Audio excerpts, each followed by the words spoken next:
Thank you, councillors. It being 7 p.m, I declare the annual general meeting of the Central Coast Council for 2023 open. Please be advised that this council meeting is recorded. It will be live streamed and remain available to the public online. Welcome to everyone. Apologies only from Councillor Amanda Diprose tonight. The rest of us are in attendance. Got it. I call on the Deputy Mayor to do the acknowledgement of country and the statement of values to open our meeting, please. Pleasure, Mayor. Acknowledgement of country. The Central Coast Council acknowledges and pays respect to the traditional owners of Latrawhita, Tasmania, the Palawa Pakana people. We acknowledge the Punala Pana tribe of this northern country, and in doing so, we celebrate one of the world's oldest continuing cultures. And our statement of values, guided by the diverse beliefs, experiences and backgrounds of the people we represent, we strive to make inspired and respectful decisions today that will build a better tomorrow. Thank you. Indeed we do. This annual general meeting has been called in accordance with the requirements of the Local Government Act for 1993. Notice of the annual general meeting was given in the Advocate newspaper on Wednesday, the 22nd of December 2023. Sorry, 22nd of November 2023. Not sure what I said. I said December. My apologies. Item 2 is the confirmation of the minutes. The minutes of the annual general meeting of the council held on the 6th of December 2022 have already been circulated.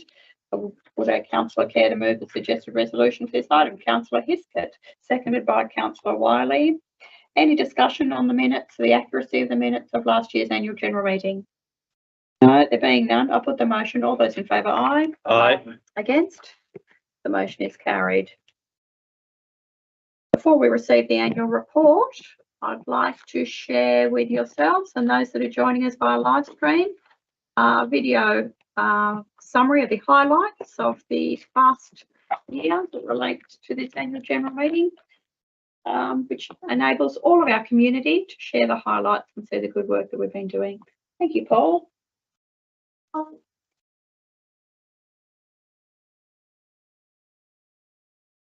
your interest in the Central Coast Council's annual report for 2022-23. It's with pleasure that I present the report.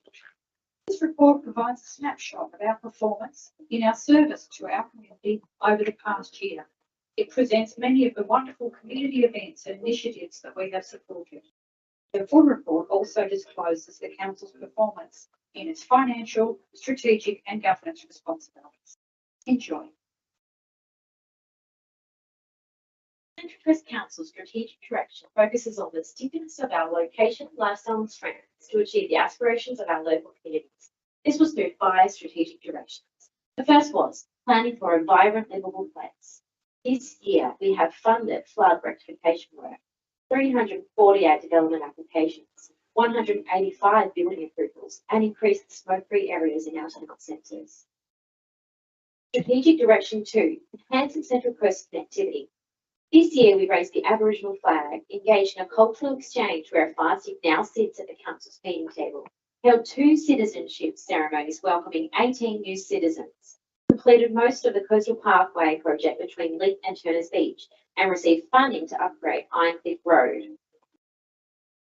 Strategic Direction 3 was to develop our community capacity and creativity across all sectors. 5 had strong demand for the community, hosting 45 workshops, 15 events, and 2,347 school students. An Access and Inclusion Working Group was created to ensure the needs of people living with disability were a focus. We developed a homelessness strategy and funded grants to expand our reach in the Central Coast. A Nightscape Jam was held to celebrate Youth Week and a candlelight vigil to honour the lives of women who lost their lives at the hands of intimate partners and those still impacted by domestic abuse. Strategic Direction 4 focused on environment and sustainable infrastructure. This year, we began works on the Perry Gardens and Wartnall Beach foreshore, completed the Gawler River and Preston Road Bridge replacements. Our council adopted a new emissions reduction plan and revised natural resource management plan, resulting in better environmental outcomes. The council's construction team also installed a new barbecue and shelter at Johnson's Beach Preserve. Direction 5 focused on council sustainability and governance. This year, we commenced one council meeting per year in Penguin and adopted the first cloud-based digital strategy. Council also received a number of awards across 2022 and 2023. Since 30 June 2023, Council appointed new General Manager Barry Munson and hired a Coordinator Communications and Relationship. We look forward to working with our wonderful community, businesses and industry partners to ensure our region's future is as bright as possible. Thank you.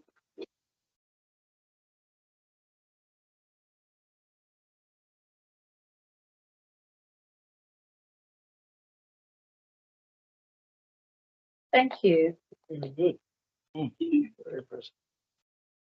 Item 3 is to receive the annual report for 2022-23. The Local Government Act requires that council prepare an annual report each year and invite the community to make submissions on its report for consideration at the annual general meeting. On Wednesday, the 22nd of November 2023, the council published its annual report for 22-23 alongside a notice inviting public submissions on the report for consideration at this AGM. The annual report was available from our administration centre and on the council's website. Electors were invited to lodge a written submission by 4 p.m. on the 5th of December 2023. No submissions were received. Councillors have been provided with a copy of the report and you have a resolution there in the council agenda. Would a councillor care to move the suggested resolution for this item? So moved. Thank you. Councillor Varney, seconded Seconded. Councillor Beswick. Councillor Varney, do you wish to speak to the annual report? Only to say it's a very, very impressive document. A very busy year that we've had. Of course, there are lessons we'll learn from the production of that report, and there will be changes within the organisation into the future. Thank you. Any other speakers, please? Councillor Beswick. Yeah, just briefly, just like to congratulate the staff and the GM for the document they put together this year. It's much more concise, and it makes it a little bit easier reading for those that want to pick it up, but there's a lot of information in there, so I just commend the publication to the community. Thank you. Other speakers? Councillor Wiley. Yes, I'd also like to congratulate the staff on the document. Without sounding too repetitive, it is a fantastic, well put together document, and it's really nice to be able to see the achievements of the organisation over the year, or a snapshot in that that we've just seen there, and I'm looking forward to another year of achieving even more. Thank you. Other speakers? Councillor Hiskett. Thank you, Mayor. Reiterate what's been said, but also to make mention, as is briefly shown there, the acknowledgement of the staff and councillors who left throughout the last financial year reporting period. Sandra Ayton, Jan Bond, Tony Van Rooyen and Annette Overton. Thank you. Any other speakers? No? Councillor Varney, did you wish to close the discussion on the annual report? No, thank you, Mayor. I think it's all been covered. Thank you. In that case, I'll put the motion. All those in favour, aye. Aye. Against? The motion is carried. Item 4 is general business, where I invite consideration of any other business appropriate to the annual general meeting. Does anybody have any other business related to the annual general meeting? Yeah, Councillor Carpenter. I have, and I could have brought it up in the discussion of the annual report, but I want to refer to page 28 in the report. And the reason I bring it up now is that over the time this facility had been built, there was questions sometimes about the validity of the building and how big it was and how the size, I'm talking about Hive. Yes, thank you. 5. If you look through them statistics, Mayor, they're incredible, and we've only just scratched the surface. And I know that we've set strategic things already for next year and so forth, but we never had these statistics when we was doing a lot of this work.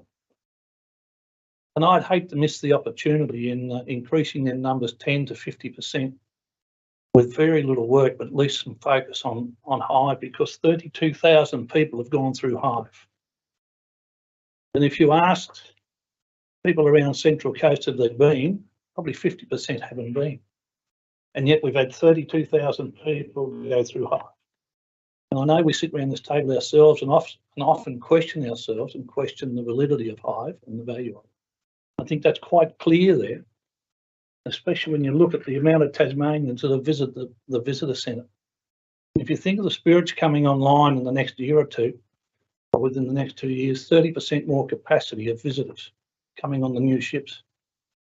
The opportunity for Hive and Central Coast is unbelievable. And I think we should always put this at the top of our list to make sure we advocate when we hear people talk down Hive, because it's statistics tell you the difference. And I congratulate the staff, and I only hope Director Darrell continues to push with the Hive, because that is a crown sitting there, a jewel in the crown sitting there that we haven't polished yet. Indeed. Thank you for those thoughts. And of course, it is due to the visionary nature of people that have sat around this table in years gone past that we have Hive, and it is due largely to the, as I call the unpaid workforce that we have that keeps it ticking over, and we'll be joining some of those to celebrate, to thank them. Be great to join and have a Christmas celebration with them this week, because we are indebted to them for their efforts. But thank you for reminding us of that important aspect of our work. Any other contributions? No, I don't think there's an action arising there from Councillor Carpenter's general business, other than to note it and keep it front of mind. So there being no other business, I declare the annual general meeting is now closed at 7:11 p.m. and invite all present to stay for supper and refreshments. And thank you for your time, and Merry Christmas to all.